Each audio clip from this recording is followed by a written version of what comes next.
मुंबई महानगरपालिकेवर यंदा भारतीय जनता पार्टीचे कमळ फुलवण्याचा प्रण मुख्यमंत्री देवेंद्र फडणवीस यांनी केला असून मुंबईत सर्वत्र जाहीर सभेंचा धुमाकूळ आहे. शनिवारी संध्याकाळी धारावीत राज्याचे मुख्यमंत्री देवेंद्र फडणवीस यांची जाहीर सभा झाली.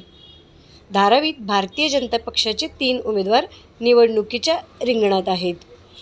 सभेला संबोधताना त्यांनी धारावीचा ज्वलंत धगधगता मुद्दा धारावी रिडेव्हलपमेंट प्रोजेक्ट याबाबत धारावीकर जनतेला दिलासा देणारे व विरोधकांचे मनसुबे उधळून लावणारे दमदार भाषण केलं. धारावीकरांचे पुनर्वसन धारावीतच कशाप्रकारे होईल, कशाप्रकारे त्यांना हक्काचं घर धारावीतच मिळेल हे सांगितलं. चला तर मग पाहूयात काय म्हणत आहेत मुख्यमंत्री देवाभाऊ.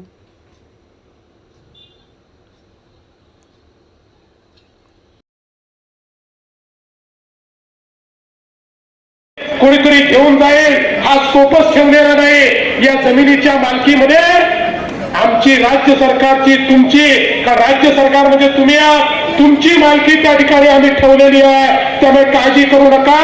जे लोक तुम्हाला सांगतात की तुमची जमीन विकून टाकली, कोणाला देऊन दिली, त्यांना फक्त एवढंच विचारा, थोबाड वर करून आमच्याकडे येता, इतक्या वर्षात आमच्याकरता तुम्ही काय केलं हे सांगा आणि मी तुम्हाला हा शब्द देऊन या ठिकाणून जातोय. प्रत्येक धारावीकराला घर दिल्याशिवाय आम्ही शांत राहणार नाही. आणि या निवडणुकीनंतर आन और शान के साथ मोदी जी को लाकर यहाँ पर भूमि पूजन करेंगे और एक एक आदमी का जीवन उसमें हम परिवर्तन करेंगे.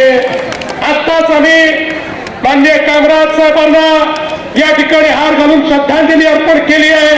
आणि मला सांगताना आनंद वाटतो, तिथनं खाली आल्यानंतर AIADMK पक्षाने भारतीय जनता पार्टी शिवसेना युतीला पूर्ण समर्थन घोषित केलेलं आहे आणि ते देखील या ठिकाणी त्यांच्या लोकांसहित आपल्याला निवडून देणार आहेत. आणि म्हणून मी आपल्याला या निमित्ताने आश्वस्त करतो, आमचा कुंभारवाला असेल, कुंभार समाज असेल, लेदरवर काम करणारे असतील, फूड इंडस्ट्री असेल, फॅक्टरी असेल, या सगळ्यांना आश्वस्त करतो की तुमच्या सहित हा विकास होईल. तुम्हाला विकसित करूनच हा विकास होईल, हा तुम्हाला विश्वास मी देतो.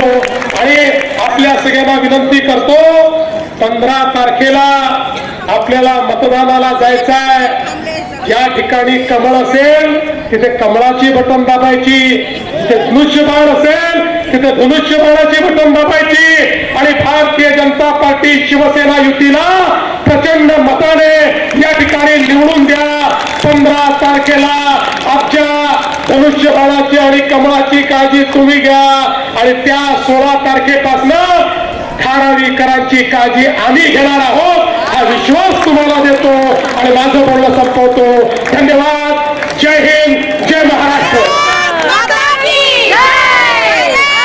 सगळ्यांना संक्रांती पण येते आणि पोंगलही येते. संक्रांती आणि पोंगलच्या शुभेच्छा.